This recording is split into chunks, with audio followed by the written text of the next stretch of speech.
rahmani rahim alhamdulillahi rabbil alamin wa sallallahu ala seydina muhammadin wa sallama asalaamualeykum mbokku téléspectateur u Dakar TV ñu ngi amaat mbégte di jàkkaarloo waat ak yéen di leen présenté waat seen émission Asrar As-Sawm muy émission bi ñu leen di amal ci koor gi ñu ngi santaat yàlla mi nga xam ni moo ñu mayaat kàttan ñu mën a ñëwaat fii janoo waat ak yéen di ñaan yàlla jubal suñu kàddu lépp lu ñu fi wax muy njariñ lu tàbbi ci xol te képp ku ko dégg mu jariñ la tey nag dañoo fas yéene waxtaane wet gu am solo ñu di ko wax takkasub wa tawakul maanaam takkasub mooy fàggu li ngay dundee tawakul mooy nga bàyyee sa bopp yàlla muy ñaar yoo xam ne bii mu ngi tudd ci tubaab la quête de la subsistance bii ñu di ko wax la remise confiante ñaar yooyu bii di takkasub di fàggu looy dundee bële di tawakul mooy nga bàyyee sa bopp yàlla dafa doon ñaar yoo xam ne dafa mës a indi ay féewaloo nit ñi boroom xam-xam yi dañ cee mësta juboo ñii dañu ne da ngay boole ñaari ñii ne boo demee ba yegg ba am tawhid yegg ci xam ni sa borom ay doxal lépp mooy fàggu nga bàyyee ko sa bopp coow loolu lañ fas yéene waxtaanee tey ak suñu invité ñu di ko wax Cheikh Abdallah Fahmi Cheikh Abdallah Fahmi asalaamaaleykum wa rahmatullahi wa barakatuh. Voilà, Cheikh Abdallah Fahmi, on va entrer dans la question. On veut traiter aujourd'hui le tawakul et le takasub, la quête de la subsistance et la remise confiante. Les savants se sont divergés sur ce sujet. Il y en a, et ça a suscité beaucoup de débats et même des polémiques, des éclaircissements à votre niveau pour que les téléspectateurs qui nous suivent puissent en bénéficier. Est-ce que la remise confiante et la quête de la subsistance, est-ce qu'ils sont en contradiction? Salam alaikum wa rahmatullahi wa barakatuh. C'est un débat, comme tu as dit, qui a opposé même les soufis. Il y a certains soufis qui sont plus pour le takassub. Il faut chercher sa subsistance. Les savants en général, c'est ça leur position. Il faut chercher sa subsistance. Ils n'aiment pas le tawakkul, les savants. Mais les soufis, eux, ils préfèrent le tawakkul. C'est-à-dire la remise confiante en Allah. Mais toutefois, il y a des moments où il est plus adéquat de faire le takassub, de chercher sa subsistance. Et il y a des moments où il est plus adéquat de faire la remise confiante en Allah. Et c'est ça la position qui tranche entre les deux. Et c'est ça la position que Cheikh Ahmadou Bamba a privilégiée dans Masalik Jinan. Il a soulevé, il a parlé longuement de ce débat et de la remise confiante du tawakkul. Parce que le tawakkul, il te permet de vivre la volonté de Dieu. Tu laisses la volonté d'Allah s'exercer sur toi. C'est le sujet le plus difficile du tawhid. C'est le qada et le qadar. Tu sais, le tawhid, il y a 6 articles, deux fois. C'est de croire en Allah, croire en les prophètes, croire en les livres révélés, croire en les anges, croire en le jour du jugement dernier. Dans tout cela, il n'y a pas d'équivoque. C'est clair. Mais le 6e, le qada al-qadar, c'est ça qui pose problème à vous. De comprendre le décret et le divin, d'accepter le décret et le divin. Parce que chacun, il veut être ceci, il lutte pour être ceci, il sacrifie tout pour être... Parce que chacun veut aller vers une destinée propre, a des ambitions, chacun a des ambitions. Maintenant, ceux qui font le tawakkul, eux, ils laissent de côté leur ego. Ils ne cherchent pas à assouvir des ambitions ou à poursuivre une notoriété ou une carrière ou un but. Mais ils essaient de vivre en symbiose et en harmonie avec la volonté divine. Donc ils s'inscrivent dans le sillage de la volonté divine. ils laissent la volonté divine s'exercer sur eux. C'est ça le vrai tawakkul. Mais pour autant, si quelqu'un n'œuvre pas et ne cherche pas sa subsistance, il peut être taxé d'oisivité, de laxisme. Beaucoup de savants leur taxent ça. Voilà. Beaucoup accusent les soufis justement de laxisme et parce qu'ils ne se battent pas. Mais ce n'est pas vrai, parce que dans le tasawwuf, il y a de tout. Comme on a parlé dans notre émission, les malamatiens, pour eux, il ne s'agit pas de tawakkul, il s'agit de quitter sa subsistance. Comme dans le mouridisme. Dans le mouridisme aussi. Dans le mouridisme, il y a toutes les variantes du tasawwuf. Tu as vu, par exemple, dans le mouridisme, il y a Cheikh Mbaki Bousso, il y a Cheikh Abdrahman Lo, il y a Cheikh Brafati. Ils sont très différents. Il y a Cheikh Brafal, il y a Cheikh Brassar. Ils sont très différents. Cheikh Brafal, c'est la force, c'est le travail, c'est l'engagement. Et c'est un exemple de la khidma. Cheikh Mbaki Bousso, c'est le khamkham, c'est le savoir. Cheikh Abdrahman Lo, c'est le Coran. Donc, il y a de tout. C'est ça le tasawwuf. Le mouridisme, c'est presque la revivification de l'islam, batin et zahar. Du tasawwuf, du tawhid et du fiqh. C'est pour ça que Sëñ Touba, il dit, sa voie, c'est iman par le tawhid, islam par le fiqh, ihsan par le tasawwuf. Maintenant, il y a des voies soufis qui se limitent à un seul aspect. Il faut faire du zikr, du wurd et tout. Et ils négligent le côté de la quête de la subsistance et tout. Et certains, ils peuvent voir ça de la paresse, de l'oisivité. Or, ce n'est pas vrai, parce qu'eux, ils vivent détachés du monde. Ça ne les intéresse pas. Leur cœur est attaché à l'au-delà. Mais ce n'est pas tout le monde qui doit être comme ça. C'est une élite. Parce que, par exemple, tu prends la voix de Cheikh Ahmed Tijani, la Tijani. C'est une voix des élites, hein. Ce n'est pas une voix du commun. Ah bon? Ah non. Cheikh Ahmed Tijani, la voix Tijani, il faut au moins 28 conditions pour être Tijan. Ah bon? Ah oui, tu lis les livres de la Tijani, tu vas voir. Il y a des conditions pour être Tijan. De faire la wazifa quotidienne, de faire les prières à la mosquée. Pour avoir le wurd, parce que tu ne peux pas Tijan sans prendre le wurd Tijan. La Tijani, c'est prendre le wurd Tijan. Ils ne font pas la bay'a. Ce n'est pas comme le mouridisme. Les mouridisme, ils font la bay'a. Tu vois, c'est différent. C'est comme au temps de l'islam du prophète Mohammed sallallahu alayhi wa sallam. Mais la voie de Cheikh Ahmed Tijani, elle est élitiste. C'est pour une élite. Si tu remplis les conditions qu'a mis Cheikh Ahmed Tijani dans la Tijaniya, automatiquement tu deviens un wali. Mais qui remplit ces conditions? Les gens qui sont nés Tijani, ils sont nés Qadr, ils sont nés Mourides, mais beaucoup de Mourides ne connaissent même pas les enseignements de Cheikh Ahmadou Bamba. Ils sont Mourides, ils sont nés Mourides. On leur dit, bon, Mouride, il doit faire le djaf, le Mouride, il doit faire ceci, il fait, et il aime, c'est bon. Il est rattaché par l'amour, par la khidma. Il y a de la place pour tout le monde dans la voie soufie. On n'exclut personne. C'est ça la force de ce que les gens ne comprennent pas.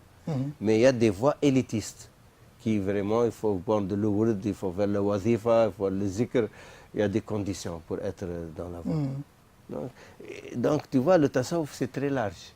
Et des variétés dans le tasawwuf. Et des méthodes différentes. C'est pour ça qu'il y a des tariqas différentes. C'est des écoles différentes. Chacun a sa propre méthodologie, a ses propres règles, adab. Donc, les gens pensent que c'est l'islam. L'islam, tu crois, c'est uniforme. Le musulman, il doit être ceci, il doit être cela, il doit s'habiller comme ça, il doit avoir la barbe comme ça, il doit prier comme ça. Ça, c'est des inventions. Quelle est la meilleure attitude? La meilleure attitude, c'est de vivre avec ton Seigneur, avec foi, avec sincérité, avec pureté. Tout retourne à la sincérité de l'intention. Et le tawakkul et le takassub. Voilà. On doit les lier. Quelle est la meilleure attitude? La meilleure attitude, ça dépend des circonstances. Khadim Rasoul, Cheikh Ahmadou Bamba, il a le mieux expliqué cette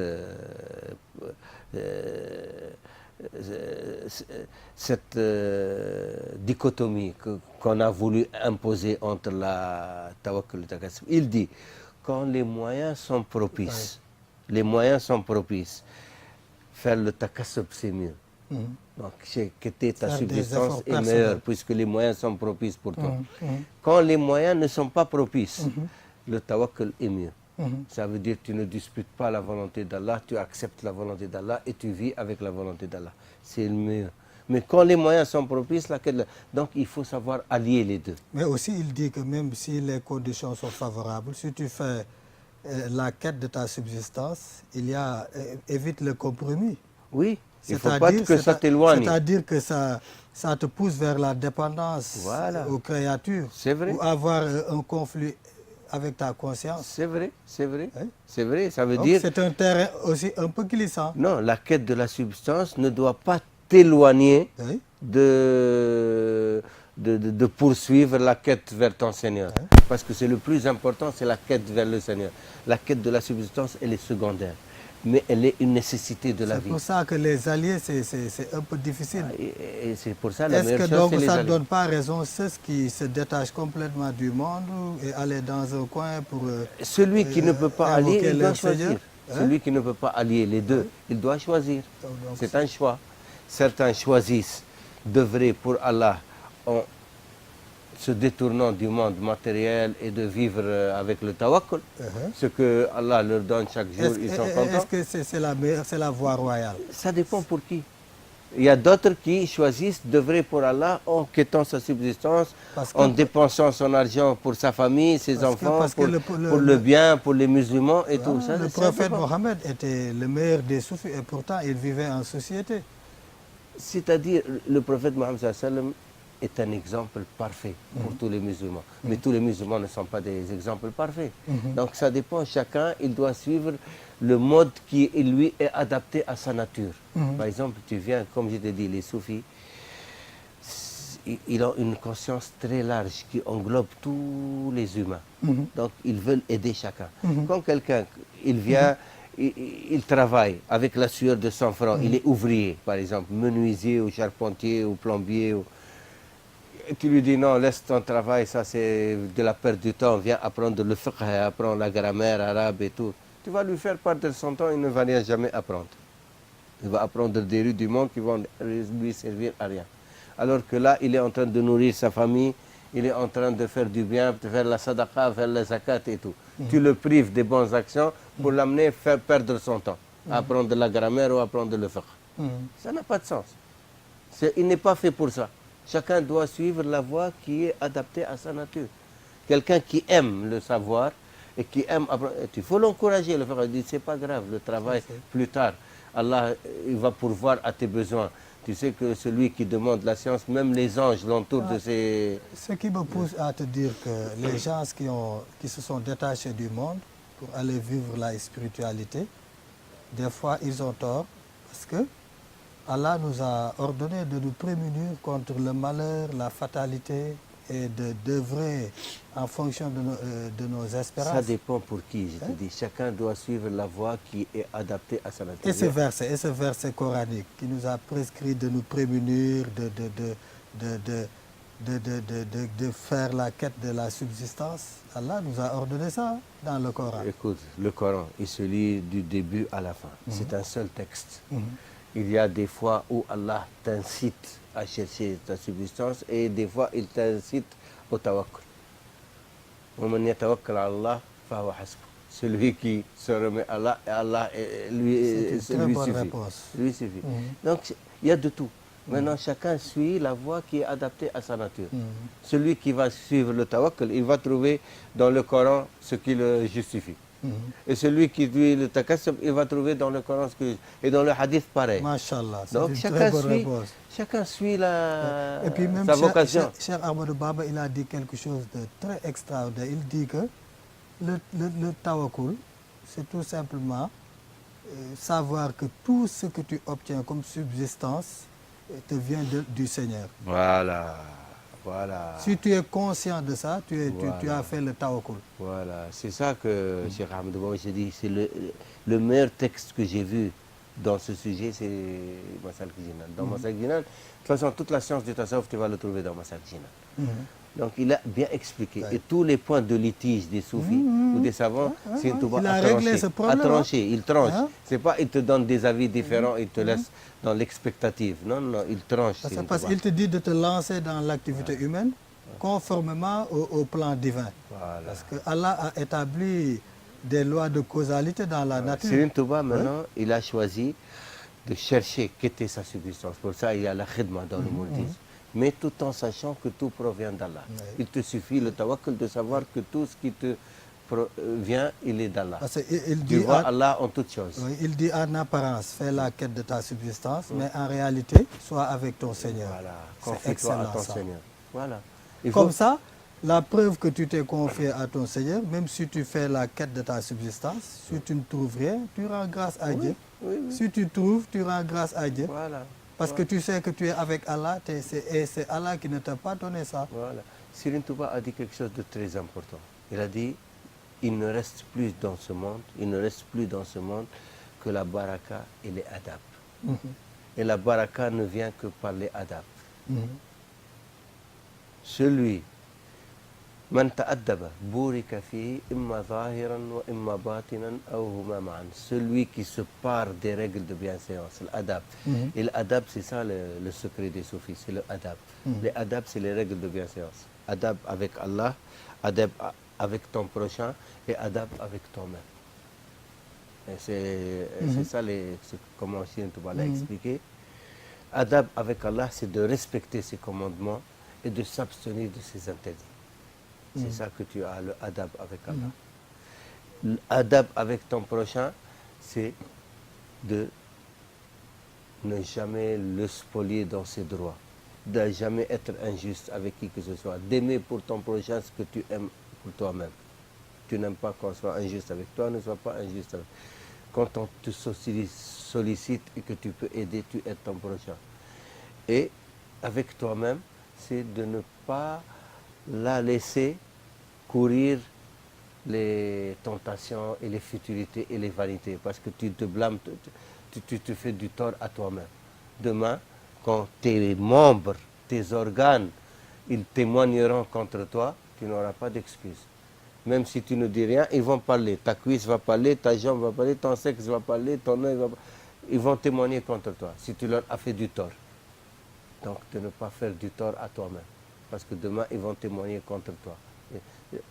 Tout ce que Dieu nous a doté d'organes et de facultés, ils sont un prêt qu'Allah nous a donné. Il a un prêt, un dépôt en nous. C'est ça le dépôt qu'Allah a donné aux montagnes, ils l'ont refusé.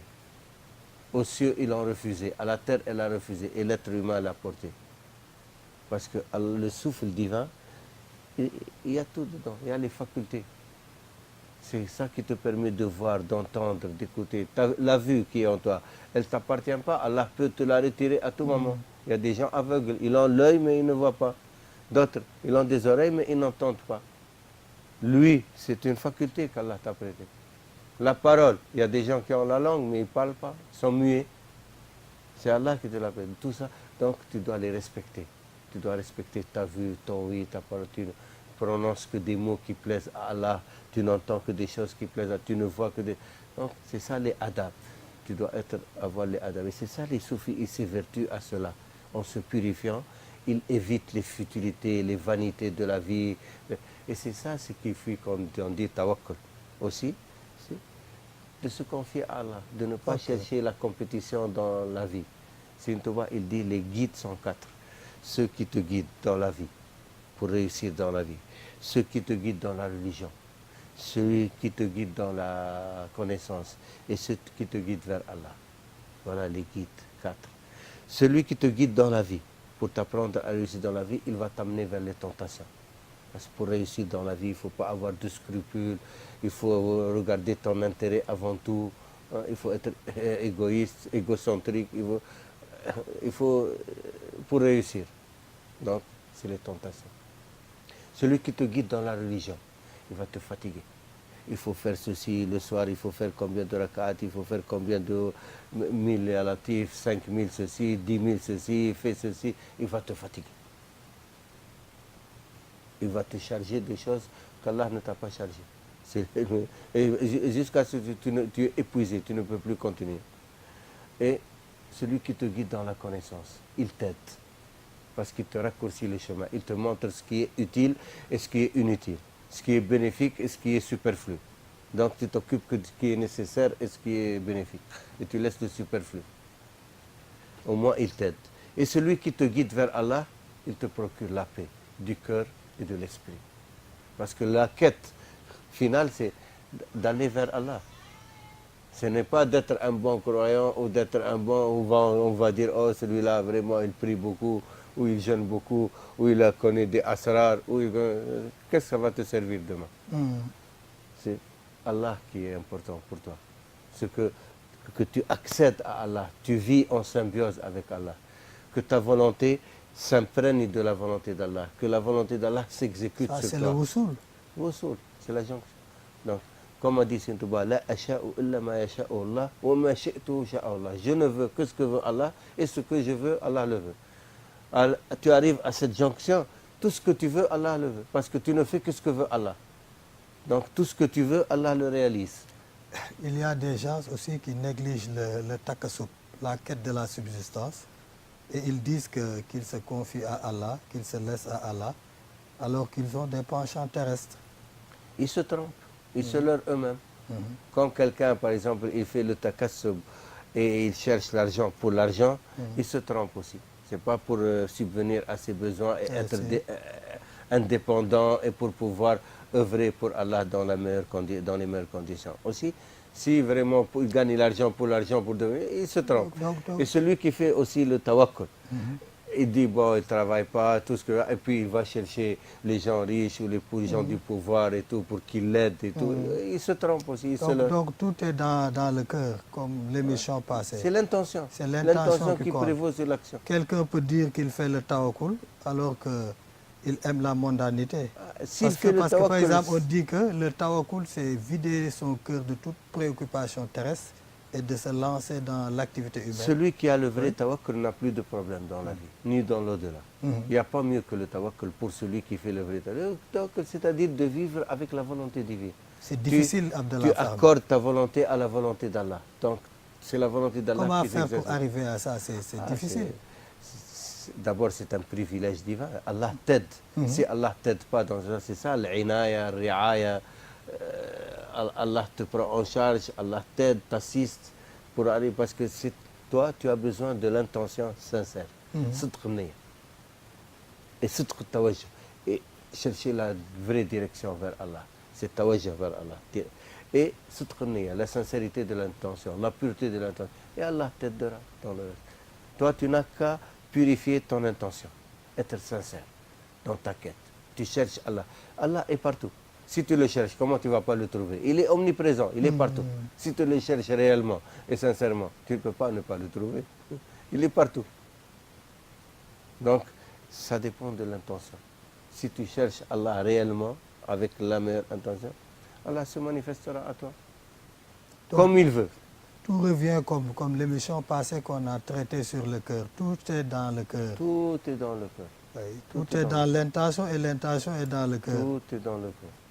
Le prophète Mohammed sallallahu alayhi wa sallam ne cessait jamais de le dire et de l'affirmer. Innamal a'malu binniyati. Wa likulli imri'in ma nawa. Et puis le cœur, c'est le lieu du regard d'Allah, c'est le lieu de la théophanie d'Allah. C'est le miroir dans lequel se reflète Allah par ses noms et ses attributs. Parce que c'est dans le cœur qu'Allah va susciter la générosité. Il va se manifester par son nom, le généreux, par son attribut, la générosité, et par la véracité, par son attribut, le véridique. C'est dans ton cœur, tout ça dans le cœur. Il va se manifester par ses noms et ses attributs. Bil-asma' wa sifat. Yatajalla fi qalb al-mu'min. Donc tout est dans le cœur. Tout est dans le cœur. C'est ça la science des soufis, c'est la science du cœur. D'ailleurs, Ghazali, dans Ihya Ulum al-Din, il a consacré le 4e partie, tout pour le cœur. Ajaib al-Qalb. Les miracles du cœur, les prodiges du cœur, les exploits du cœur. Donc tout se passe, toute la science des soufis, c'est dans le cœur. Et de toute façon, même si Ahmed Zarrouk, qui est l'un des plus grands maîtres du tasawwuf, qui a fait Qawa'id Tasawwuf, il explique, quand on réunit tout ce qu'on a dit sur le tasawwuf, il y a plus de 1000 explications sur le mot tasawwuf. Il dit, on réunit tout, ça revient à la sincérité de l'intention et la bonne direction. Donc il faut la bonne direction vers Allah, parce qu'il faut chercher Allah. Parce qu'il y a des gens qui entrent dans le tasawwuf, après il va chercher les asrar, les noms, les secrets, les chiffres, les lettres, pour... Ils se trompent de chemin. Et malheureusement, beaucoup de gens font cette confusion. Ici, surtout en Afrique, les gens ils cherchent à entrer en contact avec les djinns musulmans, avec les rouhani, avec les malaïkas, avec les... Et pour eux, c'est ça le soufisme. C'est de la perte du temps. Parce qu'ils cherchent à convoiter les cœurs et le portefeuille des gens, plus que vers Allah. Pourquoi? Tu cherches ça pourquoi? Pour dire, ah, celui-là a des pouvoirs, il fait... Les gens viennent lui voir, il veut faire du mal à la voisine ou à la concubine, ou à faire pour devenir riche, pour gagner un marché. Ils sont tout sauf Allah. Sérieusement a dit quelque chose de très important. Il dit que le véritable soufi, c'est celui qui a le cœur toujours concentré sur son Seigneur et l'esprit en méditation. Oui. Tout en étant sincère et constant dans sa sincérité. Sinon tu perds ton temps. Parce que demain, qui va t'être utile? Ni les djinns, ni les musulmans, ni les rouhaniens, ni les malaïkas. C'est Allah. Tous, on va... Donc si tu te concentres pas sur Allah, tu perds ton temps. Le vrai soufi doit se détourner des anges, des djinns, de l'asrar, tout ce qui n'est pas Dieu. Tu sais, qu'est-ce qu'ils vont t'apprendre? Par exemple, les djinns musulmans, qu'est-ce qu'ils vont t'apprendre? Musulmans, je ne dis pas des musulmans, qu'est-ce qu'ils vont t'apprendre? Que des futilités. Le voisin, c'est qu'il cache dans sa maison, l'autre, qu'est-ce qu'il fait ceci, l'autre qui va venir demain, qui va venir dans une heure. Même ça, c'est interdit. C'est des futilités pour les gens montrer. Et les gens pensent que quelqu'un a des pouvoirs quand ils connaissent. Alors que c'est des futilités. Pourtant, même le grand maître Ibn Arabi l'a dit. Il dit que les gens ne t'instruisent que dans ce bas monde. Et même les rouhaniens, qu'est-ce qu'il va t'instruire? Comment telle conjonction de la lune, quand elle est, tu fais ceci avec de l'or ou avec de l'argent, ou tu écris ceci, tu vas faire ceci, tu vas... Pour des choses terrestres. Qu'est-ce que ça va te servir demain? Rien du tout. C'est le tawhid qui va te servir. Alors, mais les gens aiment ça, parce qu'ils sont attachés à ce bas monde. C'est pour ça que le tawakkul, c'est le plus important, de se détacher du monde pour se confier à Allah. Mais toutefois, quand les conditions sont propices, il faut que tu aies ta subsistance au lieu d'attendre que les gens te donnent. Oui. Donc, ils ne sont pas incompatibles. Puis, mais tu peux que tu aies ta subsistance tout que ton cœur est détaché des choses terrestres. Il est tourné vers ton Seigneur. Et de savoir que tout ce qui te vient, c'est du rizq. Parce que Allah a écrit à chacun, quand il est né, 4 choses. Le terme de ta vie, ajal, d'être heureux ou malheureux, shaqi ou sa'id, tu vas atterrir au paradis ou en enfer. Ça, Allah l'a décrété. Rizq, ton rizq, ta fortune, ce que tu vas toucher dans ta vie, pas seulement matériel, ton rizq, que ce soit en connaissance, que ce soit, tout a été programmé pour toi. Ajal, le rizq, shaqi ou sa'id, et ton caractère. Tu es bon caractère ou mauvais caractère, tu es bon ou mauvais. L'être humain est une nature. Le prophète Mohammed sallallahu alayhi wa sallam dit quels sont les meilleurs des êtres humains. Il a dit An-nasu ma'ad, kama'adun al-dhahabi wal-fatal. Les êtres humains sont comme les minéraux, comme l'or ou l'argent ou le cuivre. Celui qui était le meilleur au temps de la jahiliya sera le meilleur au temps de l'islam. Parce que quelqu'un qui était bon et généreux au temps de la jahiliya, quand il devient musulman, il va être encore plus bon et plus généreux. Et celui qui était mauvais et cupide, même s'il devient musulman, il ne va pas devenir... généreux, il sera cupide, mais musulman. Un musulman cupide et avare. Dieu nous en préserve. Donc, les êtres humains, c'est des natures. Comme je t'ai dit tout à l'heure aussi, chacun suit sa nature. Si ta nature est portée vers le takassub, vers la khidma et tout, il faut faire la khidma. Si tu es vers le khamkham, fais le khamkham. Chacun suit sinon, il perd son temps, si quelqu'un ne suit pas sa vocation. C'est pour ça que Cheikh Ahmadou Bamba, c'est un cas exceptionnel. Donc. Tu vois, sa voix, elle est ouverte. Il y a de tout. Comme s'il y a Cheikh Ibra Fall, il y a Cheikh Mbaki Bouzo, il y a Cheikh Abdrahman Lo. Il y a tout. C'est un cheikh parfait. Voilà, chacun est parfait dans son domaine. Chacun est parfait. Cheikh Ibra Fall est inégalable dans son domaine. Cheikh Mbaki Bouzo, il est inégalable dans son domaine. Cheikh Ibra Fall est inégalable dans son... Chacun dans son domaine. Chacun ce que... Vos salutations, vos derniers mots, le temps est fini. Merci beaucoup, Inch'Allah, une autre émission. Et vraiment, je suis ravi et content de ces émissions qui nous permettent d'expliquer avec un langage simple des réalités. Parce qu'il y a beaucoup de gens qui s'attachent à ce qu'ils trouvent dans les livres. Ils te répètent.